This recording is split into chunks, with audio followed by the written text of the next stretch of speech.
This story was sent by Steve. I am reading it exactly as it is written. I hope you enjoy it. I was always against these things before. I had no belief in ghosts, spirits, witchcraft, the evil eye, or paranormal events. It is better to stay away from these things. This was my principle. But my first connection with all this happened because of a friend of mine named Adam. This friend of mine, Adam, was trapped by another friend of his who took a large amount of money from him, which he was not returning. I knew Adam had fallen into a trap, but the path he chose for revenge was beyond my imagination. Adam's nature was a bit strange. He used to get angry very quickly. He was not very smart in money matters. I repeatedly told him to stay away from his opportunistic friends, thinking about the cash he received from his grandmother's estate, but trust and habits take time to change. When his friend vanished with all his money, Adam became desperate. He even filed a lawsuit in court against those friends, but he had no proof. There was no written receipt for the money, no bank transfers, no witnesses. The case was dismissed in court. Getting the money back did not happen. On the contrary, fighting the case cost so much that Adam eventually went almost bankrupt. The burden of insult and loss sat so heavily on his head that day after day he could think of nothing but revenge. I knew the behavior of Adam's friend had hurt him from inside. I also knew he was desperate for revenge, but I did not even realize how far he had gone inside. I did not know then that he had gone to an occultist or someone like a voodoo priest. One day suddenly, Adam came to my house. I was out that afternoon. I returned home after dinner in the evening. Just then there was a sound of loud knocking on the door. As soon as I opened the door, I saw Adam standing. There was a panic in his eyes and face and great discomfort, sweat on his forehead. I asked him to come inside, but he seems unable to hear me, wiping the sweat from his forehead with his hand repeatedly, rolling his eyes here and there, incoherent speech. After a while, he started speaking on his own, in a slowly broken voice, as if he is forcefully dragging the words out of his throat. He said, "Brother, I have fallen into a very big complication. I have done many strange things unknowingly. Now I see no way to get out of these. You know the occultist does not listen to me." I said in a very pained voice, "What happened? Whom are you calling occultist? And tell me everything properly. I don't understand anything. I don't know what you want to say, and how will I understand if you don't say it from the beginning? Tell me from the beginning what you will say." "Mom is very worried. You drink a glass of water. Take a long breath after drinking water. Then tell me everything from the beginning." Saying this, I brought him a glass of water and fed him. He drank water in such a way as if he had not seen anything named water for years. Seeing him, I could clearly understand he was very tired and worried. Moreover, he was speaking fast, incoherent talks. I could not understand anything. I was struggling to understand what actually happened to him, why this is happening. Later, he calmed down and slowly told the whole incident, and that was when I heard the name for the first time, the Occultist. Yes, the Occultist. What he told me was about that friend of his who had trapped him with money. Adam had lost his temper due to insult and loss. He thought that by any means his friend should not live in peace. He did not have money to go to court and file a case again, no power to punish in a legal way either, so he chose another path. One day he heard from someone about an occultist who supposedly knows black magic very well. If someone has a hex or spell on them, he can fix those too. Again, if he wants, he can get severe punishment. Hearing this, fire burned in Adam's head. He went out to find the occultist that very day. He searched for many days, many nights, in many places. Finally, Adam found him. Finding him was not easy at all, but Adam is able to do this difficult task only because of anger. At first, the matter seemed as easy to him as it was not so easy in reality. The world of black magic is dangerous. Every action here has an extreme price. Sometimes that price cannot be paid with money, sometimes with the body, sometimes with the soul, sometimes in exchange for something dear. Once the price is paid, the work becomes easy. The occultist also told Adam the price of his work. Adam agreed in a fit of rage. He said his friend must be taught a lesson in such a way that he learns for the rest of his life. Hearing his words, the occultist laughed his creepy laugh and said, "I can do your work. Actually, the work cannot be done just like that. I have no objection, but the path of this work is strict. You have to do a lot of work yourself. Otherwise, you won't get results, and you have to do exactly what I say. Think about what you will do. Tell me only if you work according to my words." "I will put my hand to you. Otherwise, don't just waste my time." Adam was in a dilemma. He was thinking about what could happen if he did the work. Again, the occultist said in harsh language, if his time is wasted, he will also be punished. Actually, the occultist tricked him and forced him to do the work. Surely he had some big purpose behind this. Adam came out from there thinking black magic might mean worshipping something with lemon, incense candles, clay dolls, red powder, black powder. The occultist might say to go to a specific place at a specific time and cut something, tie something, bring something, and then the work will be done. Even he can do that. Thinking this, Adam entered the occultist's trailer again after 5 or 10 minutes. He requested the occultist to do the work. Hearing his words, the occultist smiled and said, "Bravo, son, you are brave. Now listen to what you have to do." The occultist explained his task to him. He was explaining Adam's task very easily, but Adam was speechless hearing the occultist's words. The old man handed over a small vial and said, "Listen, son, find a grave of a child who died within a month. Dig up that grave late at night and take out the corpse.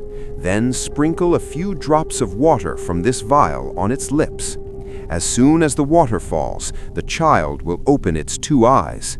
Exactly at that moment, exactly 1 drop from another bottle where there will be milk must fall on its lips. You will do everything without a mistake. The child's eyes will remain open for only 15 minutes, then it will close again. When the work is done, you will bury the body again in the same place. You will level the soil. You will erase the signs so that no one can understand anything. Do not look back at all while returning home. Understood? Can you do it? Tell me." Even though the occultist said the words simply, hearing these words, Adam was shivering, yet he did everything. He searched for a small child's grave for many days. He went around frantically every day. Finally, he finds a child. He had set up a contact at the hospital morgue. That man gave him news one day that a baby died 10 days after birth.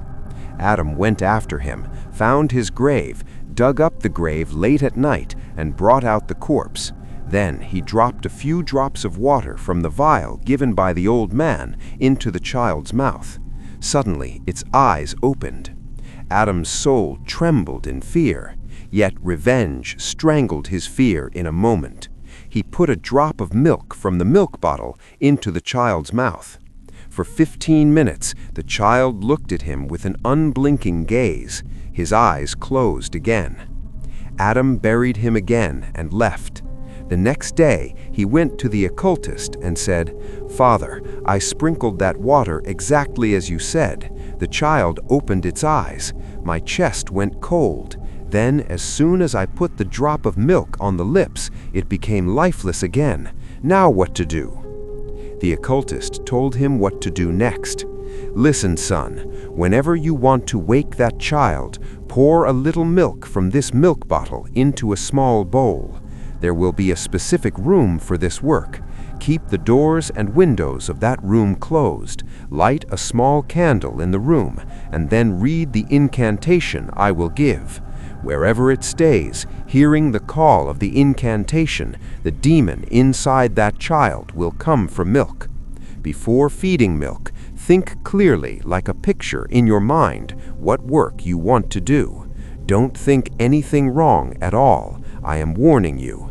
No need to talk. Keep the wish inside your head. The demon inside the child will understand your wish. It will also work according to your wish. Then it will come back, eat milk, and leave. If needed, call again like this. But remember, on the night of the new moon, it will come to ask for milk on its own. Use the milk as needed, because if that runs out... Saying up to this, Adam stopped. Sweat is dripping from his forehead. I was listening, stunned. I was praying to God in my mind that everything is a lie. People can make mistakes, can do madness. But channeling a demon inside a dead child milk bottle? Incantations? No, these should not be true. But what I saw in Adam's face was not acting. He said, "Brother, my friend went mad within 2 days." Hearing the news, I danced with joy, felt like justice was served. But I didn't understand what terrible power had come into my hands. Now I don't have to do anything. That demon does everything. Whatever I think happens. I wanted that cheating friend of mine to go mad and roam the streets. That is what happened. I asked, "What are you saying? Tell me this is not true. I cannot accept this." Hearing my words, his gaze went to the ground. I realized he was remorseful, so I controlled myself a little and said, "Okay, what next?" Then he said, "I hid the milk bottle in a very safe place. At night, I used to put milk in the bowl and recite the incantation. It used to come, do the work, come back, and drink milk. I used to watch from a distance. After the milk was finished, there were small, muddy handprints on the bowl. There was a faint smell of mud and milk on the floor. Everything was going well like this, but one night, everything changed. That was the new moon. I was tired and fell asleep. Woke up in the middle of the night to the strange sound of someone laughing. I saw the child sitting at the foot of the bed. It would be wrong to call it a child. It is not a child. Pure evil. Even though the body is of a child, a terrible creature lives inside it. Small hand and footprints appear on the walls of the entire room, which light up like flames and vanish in a few seconds. Wherever it puts its hands and feet, this is happening, but its hands are cold. I felt it touching my throat with its 2 cold hands. A smile on the face, one eye has popped out. I screamed and moved away from the bed, hurriedly went to bring the hidden milk bottle. With great difficulty, took out the bottle and quickly poured milk into a bowl kept nearby. But my eyes were repeatedly going towards that childlike demon. At one point, it raised its head and looked at me. I stepped back in fear.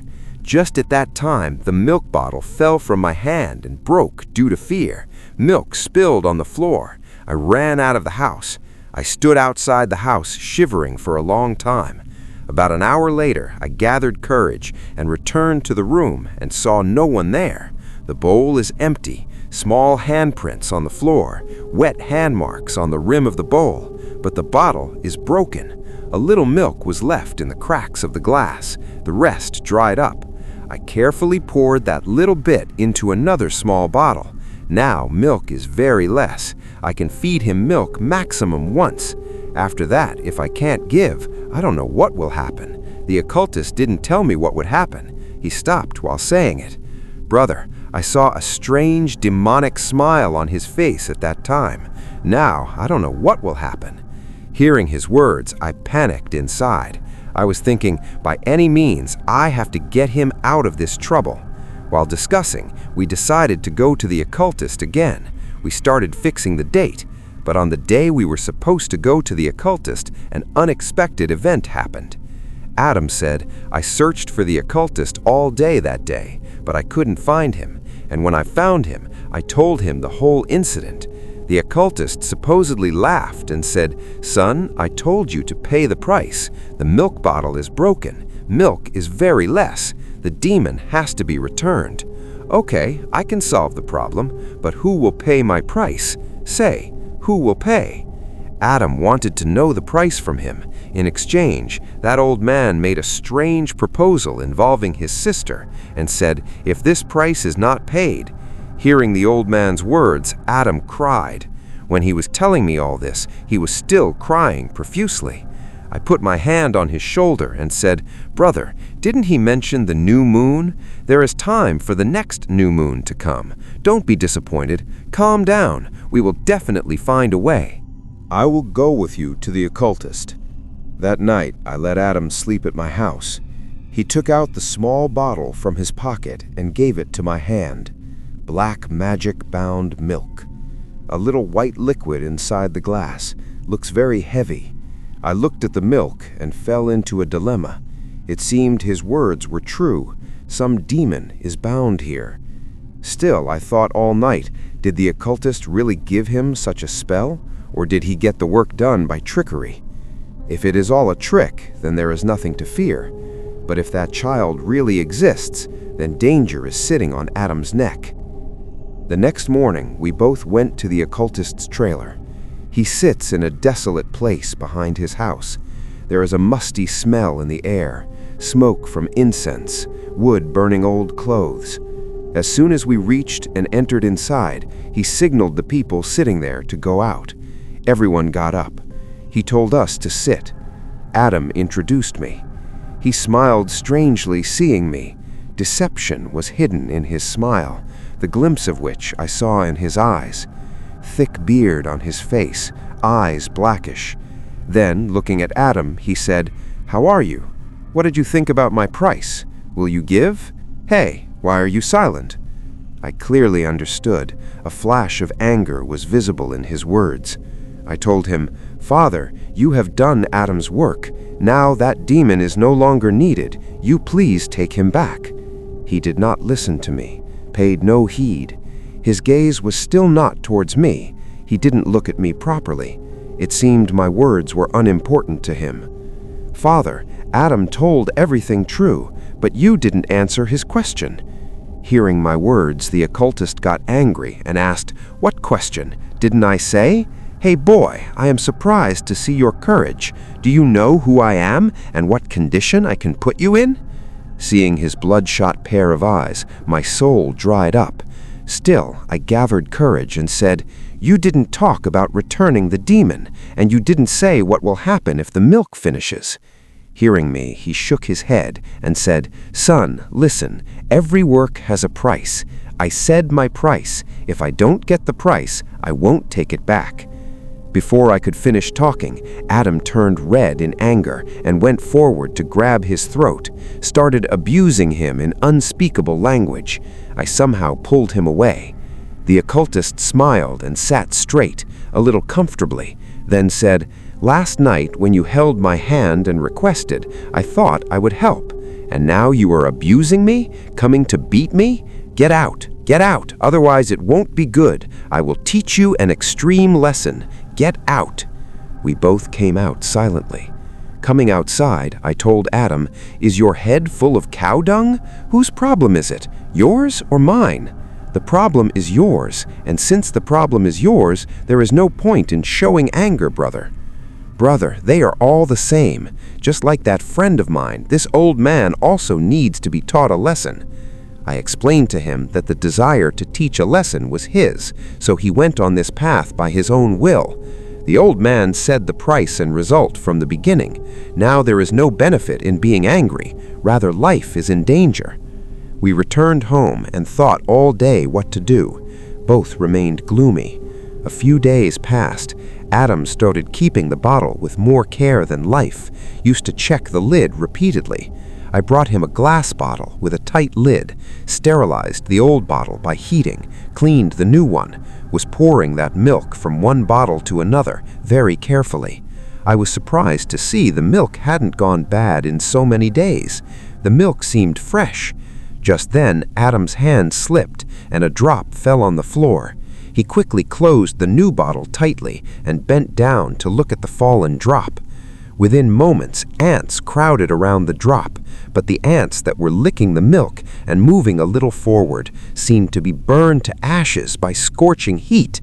I shuddered, never seen such a scene in life. It seemed there was an invisible barrier around the milk, where entering means the ants are burning. Adam slowly said, "Did you see? that demon wanders around it. I am very scared. New moon is ahead, it will come. We'll survive for once. But then what will happen? Hearing Adam's words, my throat also went dry. Couldn't sleep all night. Dreamed the shadowy child is sitting on his chest, wringing his neck and drinking some liquid like blood. Woke up, saw the window curtain moving. There is no smell in the air, still the heart is pounding. In the evening, I told him an idea came to my head. Maybe there is a risk, but this is the only way. The way the occultist gave you conditions, is there anywhere that you cannot use this thing against anyone else? He thought for a while and said, no, there was no such condition. I said, then we send that demon towards the occultist himself. Either he will be forced to take it back, or he himself will be finished, and the demon will also be liberated. Hearing this, Adam remained silent for a while, then smiled slightly and said, really, such a thing can be done? We both knew there was no other way open. That night, we decided we would summon the demon. Night is growing, almost 11 on the clock. We placed a large table in the middle of the room, poured milk in a small bowl and kept it in the middle of the table, closed all doors and windows, lit a small candle in a corner. Dim light in the room, shadows swaying on the wall. I asked Adam in a calm voice, how will you call? He said, just saying the incantation given by the occultist will make him come. Until we express our heart's desire, he does not fulfill it, he doesn't touch the milk. If made to wait too long, he gets angry. So whatever we want to make him do, we have to think in our mind. Then he will become invisible and go to finish the work. When the work is done, he will come back, drink milk, and leave. I said, let's start then. Don't tell me what you are thinking. He closed his eyes and started chanting the incantation. Understood some words, some were unintelligible. The last part is completely unfamiliar. As soon as the incantation stopped, the temperature of the room seemed to drop a little. Something like light mist gathered over that liquid in the bowl. The candle flickered, a slight movement on the table, as if someone very small stepped on it. And really, after a while, a faint shadow figure was seen around that bowl. Seeing it, one understands the shape of a small child. My chest started trembling, palms sweaty. As soon as I glanced at his face, I froze. However, as quickly as he appeared before my eyes, he disappeared just as quickly. Understood, Adam has thought what was supposed to be thought. He went out for work. We both sat silently. No sound in the room except the milk bowl and the flame of the small candle. Outside, far away, the faint barking of dogs made it seem the night has become heavier. Minutes are passing. We are sitting with eyes on the bowl. It seemed like the bell of 12 o'clock rang. I whispered and asked, in how much time does he usually return home? Adam said, last 2-3 times he returned within half an hour. We waited. 12:30, 1:30. He is nowhere. Pain in hands and back, still sitting straight. Talking stopped. 1:30, then 3 o'clock. Suddenly I see the color of the milk in the bowl changing. It is spoiling. A rotten smell spreads in the whole room. None of us moved. It felt like something terrible is happening. Felt like maybe the occultist put up some resistance. Maybe he is no longer alive. And the biggest fear was if the child's soul returns again, and this time if he comes and sees that the reason he came for is not there or is spoiled, then what will happen? We kept looking at that bowl. 3:30, 4 o'clock, he did not return. Adam said he never delayed so much before. The light of hope lit up inside me. Maybe the occultist is finished. With him, he is also destroyed. As soon as it was 6:30 in the morning, we extinguished the candle and opened the windows and doors. Did not touch that spoiled liquid. Decided, let's go directly to the occultist's house. Locked the door and went out. Reaching in front of his trailer, saw a crowd. Some unknown people, a few seemed to know him. Police are also there. I told Adam to stay back. I pushed through the crowd and went forward. Police are writing the corpse report. A body covered in a cloth. A person is saying, "I live nearby. That old man used to sleep alone. Last night, suddenly hearing a loud scream, I ran. Went and saw he is lying on the ground, lifeless." Police moved the cloth and asked, "Is this that occultist?" The man said, "Yes, I also saw." My chest trembled, seeing his face after removing the cloth. The skin of his face is hanging in places. One eye is missing. Black hole in that place. Reddish wet stain on the ground. Clearly understood the child demon attacked him. I moved back and sighed. Felt like the occultist is finished. A light relief in Adam's voice. But the shadow of fear has not passed yet. Remembered new moon means hunger for milk. If he returns, and if we can't give anything. We returned home. The room is open. The air has changed. Even that spoiled milk in the bowl seemed filled with a thicker and more intense smell. However, that night passed safely. The next new moon night came. We both were restless all day that day. Silence descended on the room as soon as the sun set in the afternoon. Curtains drawn on the window, door closed, light is low. No liquid in the bowl. Even if the demon comes, there is nothing left to give him. We had kept that little milk in the bottle carefully, because that was Adam's last resort. That night we waited. No melody in the throat, no incantation on the lips, only pounding in the chest. But surprisingly, no sound happened all night. No one peeked through the crack of the door. No shadow sat at the foot of the bed. No mud from small hands fell on the floor. After the morning light, we looked at each other. A grain of water in the eyes, pressure on the shoulder, as if some burden came down. Then one more new moon passed. Still nothing happened. We understood whatever happened, the connection of that child demon with the occultist is also finished, or the purpose for which it was called is finished. If the event ended here, you would also say this is all superstition. But when I remember those nights, I remember every smell, every sound, every shadow. Adam is much calmer now. Sometimes I see an emptiness in his eyes. He didn't keep that bottle with him anymore. That small glass bottle, the bottle that had the last few drops of liquid, he broke it with his own hands. Before breaking, we thought for a long time exactly what we are doing. Then, on a desolate afternoon, spreading old newspapers in the yard, wrapping the bottle in cloth, crushed it with the blow of a stone. The floor where the smell of broken glass and milk used to stick, we washed and wiped that floor repeatedly later.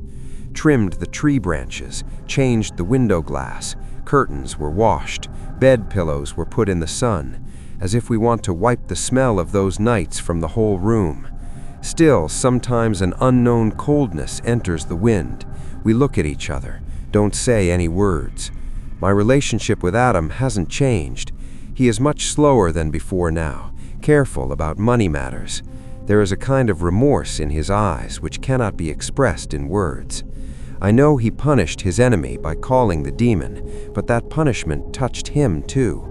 A person, while trying to teach someone a lesson, stabs and hurts the human inside himself. I still think how people like the occultist recognize human weaknesses. Hearing my words, you might think why I am saying so much detail. Why am I increasing the length of scene, smell, silence? Because I don't want anyone to think it is all a storyteller's imagination. I am not a storyteller. I am a friend who stood by another friend and passed multiple new moons, saw steam gathering near the window, saw ants turning to ash. The musty smell that was in the occultist's trailer that day still comes to our nose sometimes. When Adam shivered while telling about that night, I held his hand. He said, "I didn't know then how terrible these are." I said, "Now you know." That is the biggest strength. We now know how a small mistake turns into big darkness. We know how to stop that rage. We know the storm has to be stopped not by opening the door, but by closing it. I know if light is to be lit, hands have to be kept steady. and breath slow. I know if shivering happens at night, call the human if there is a human inside the room, not the demon. And perhaps because of that, nothing happened on the next new moon and the new moon after that. Maybe the created demon got liberation in its own way. Maybe it had a bond with the occultist that has snapped. Maybe even the last drop of this milk has dried up from our minds. We don't know. We only know there is no liquid in any bowl anymore. No incantation has to be read anymore. When I am telling you this incident, I just want to remind this. When people look at the darkness, darkness also looks at them. We are living with this lesson, and maybe that lesson will save us from one more new moon. Saying this, a person known to Steve ended the incident. A very strange type of incident. Hope you liked it.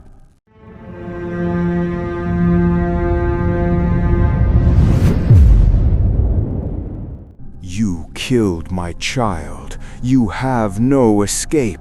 I swear I will not spare any of you. I will destroy your entire generation.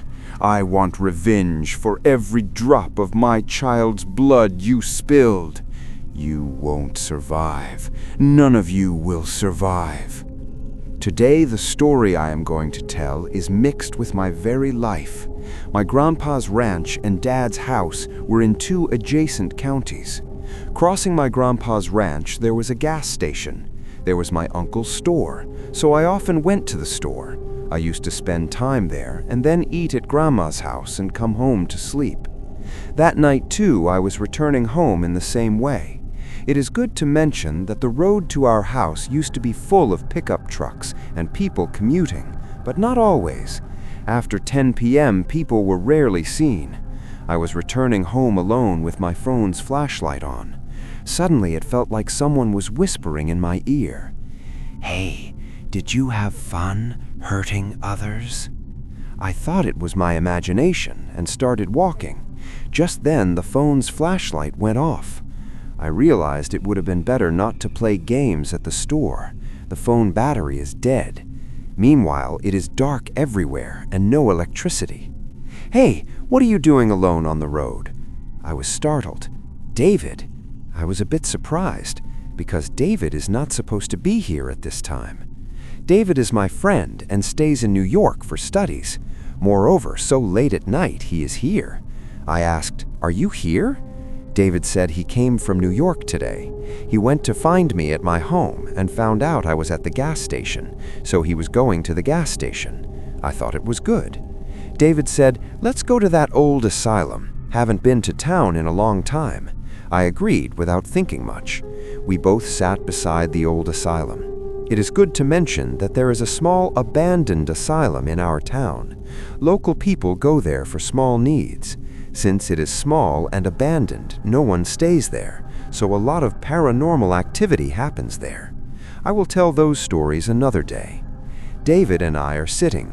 I had cigarettes in my pocket. I took out a cigarette and gave it to David, but he did not take it. So I went to light the cigarette. Just then, David screamed and said, "Don't you know? What are you doing? You will die. You will all die. You killed my child. You have no escape." I stepped back in fear at David's sudden behavior. Before my eyes, that friend of mine turned into a demon and slowly started transforming into a giant snake. There was immense rage in his eyes. He was growling in anger while speaking. "You were having a lot of fun that day. You burned my child's dead body. Who will save you today?" I stood there frozen in fear. No sound was coming out of my mouth. No holy verse was coming to my lips. Just then, a pickup truck passed by me on the road.